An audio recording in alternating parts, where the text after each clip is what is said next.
You know what motherfucking time it is. It's time to play some Yu-Gi-Oh! Duel Links! Haha, nah, just kidding. I probably will be playing this though. I haven't put it down for the last week. But that's fine, that's what multitasking's for. Now, I know what you're thinking. It's episode 106. What is the main critique of this internet web show? Could it be I've been reusing the same formula every single week for the last 2 years? Could it be I don't have a big enough following to sustain a series like this? Could it be that Ninja Storm just isn't a very good game to sell something like this anyway? No, it's actually, I win too often. I know, I win too often. You've all been saying it. Okay, no one's been saying it. But I have noticed, I win my matches quite often in this series. And that's not just because I edit out the bad ones, that's because... get good? Honestly, it'd be more interesting in this series if I did lose more often. And those kind of opponents just aren't presenting themselves online. So today we're going one player offline mode, so I can recreate my favourite chapter of the Naruto series. Ooh, there's a lot to pick from.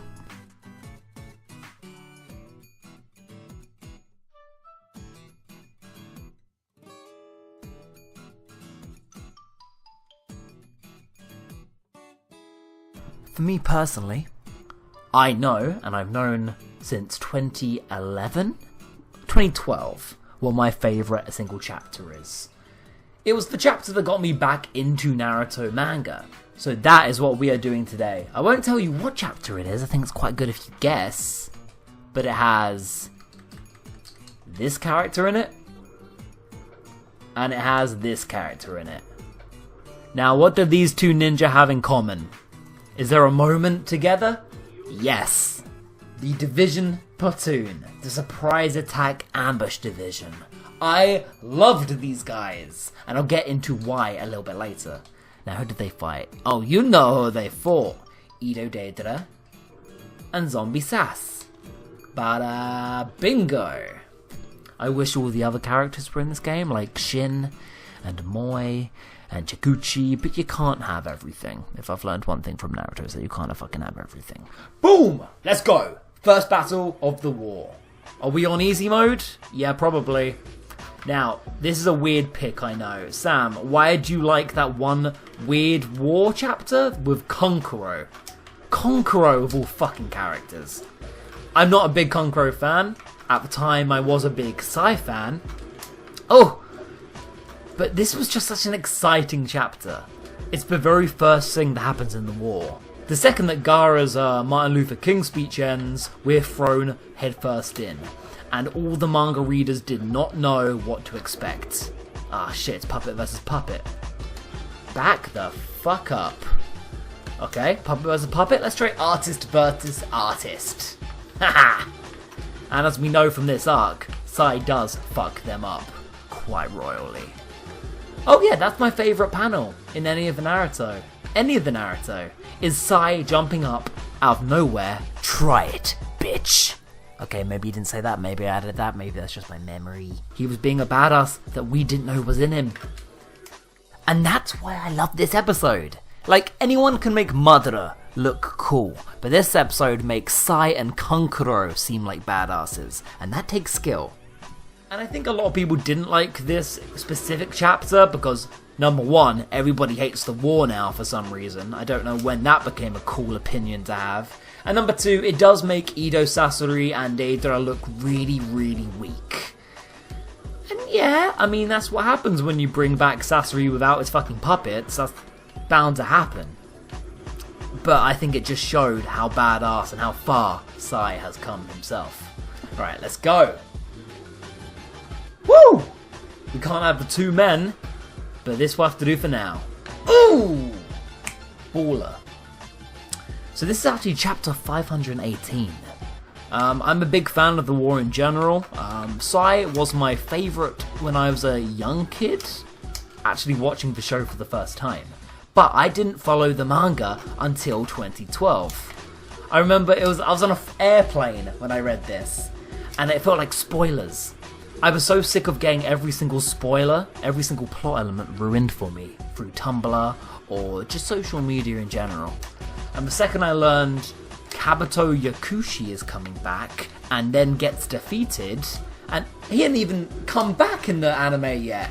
This was brand new to me. I was like, no, it's gone too far. This is too much. I'm getting up to date. And it's fucking weird because it's not as if I didn't care about Naruto, I just had my preferred way of watching it. But there's a day where a spoiler gets too fucking much.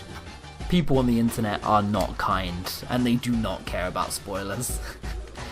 It also made Naruto Base a fucking nightmare, as you can imagine. That place is bad enough at the best of times. Okay. Shall we do it, gentlemen? Oh, I love these men. Oh, I love these men. Sai is just a strong character in this at the best of times. Jesus. Jesus. I don't want to be on the receiving end of that. It's just such a fun chapter, and the episode is actually really well animated as well. Not only is it lots of my favourites coming together, but it's a lot of characters I don't care about, like Kankuro and Amoy and Sasori, who then get to shine. They made me care about these characters. It's also a very good outing for Kabuto, who's put together a very good squad. A big squad of pretty boys. It's just such a fun moment, and it makes the war seem like a war. I think that is the reason I like it as much as I do. There's platoons, there's divisions, there's fear of what the fuck is going to happen. And then we knew what happened, and the war actually turned out to be, I mean, it's good, but it never really matched the hype of the early chapters. But, bing. A for, brother, we have been reunited. And finally, my favourite episode of Shippuden. Well, the anime is a very different animal. Just because it was something good in the manga doesn't mean it was adapted well. Some of the best anime episodes come from nothing chapters. Minor fights or plot or exposition that was just directed by a pro. My favourite is one of these, and it also has Sai in it again. Are you seeing a pattern? Are you seeing a pattern though? Well, these two get all the good fights, but the best episode? Oh, episode 35, an unnecessary addition. This was right at the very beginning of the Tenchi Bridge arc, and it was a good one. Introducing us to Sai and Yamato, as well as the first appearance of Danzo, there's just something about the mood, the atmosphere, the human nature of this episode just makes the characters feel more real. And we're also going to bring Sakura Haruno. But bing, this is actually the episode where she decks Sai in the motherfucking face for bad-mouthing Sasuke. Because this was early Shippuden and Sakura was still quite cool. And the villains of this arc are Kabuto, Orochi, and Sausage. None of them show up in this episode, obviously, that would be bad. Just bad pacing, bad news for the Leaf Village, and although I'd like to go to his hideout, technically this episode takes place all in Konoha, so that's where we're going. In other news, holy shit, Orochimaru's invaded the Hidden Leaf Village. Crap! Don't worry, Captain Yamato's on the case. Now, I think I might be one of the only Yamato fans? I'm not in love with him, he's definitely not a fan favourite, and for good reason. He is like fucking bread. He's a plank of wood, ironically, and he's just as interesting as a plank of wood. Oh! Just the idea of a Foundation double agent taking Sasuke's place is really, really cool. You've also got Naruto admitting that he did quite like Sasuke, and that no one could easily replace him. Important character development.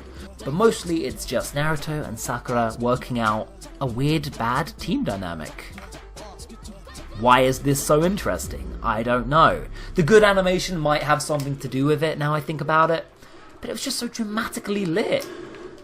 I bought this episode specifically on DVD because I remembered that it was the Yamato stuff. Come on with Gaim. What the fuck happened there? Oh yeah, everyone knows snakes are impervious to wood. Yeah, everyone knows that. Oh, we need to talk about the comment section. It's dead.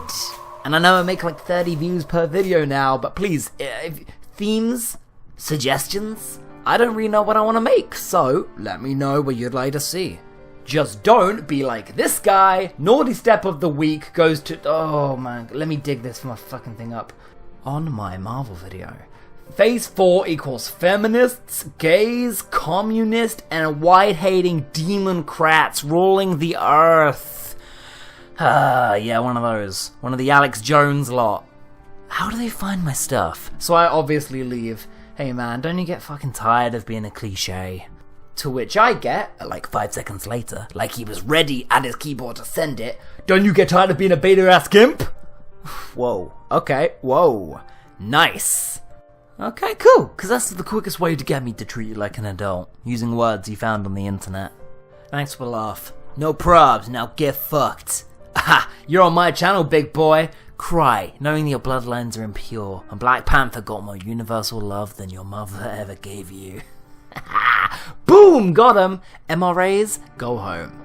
But yeah, as long as you're not that dude, write whatever you want. In other news, I think I'm gonna start calling my audience cucks. Do you like that?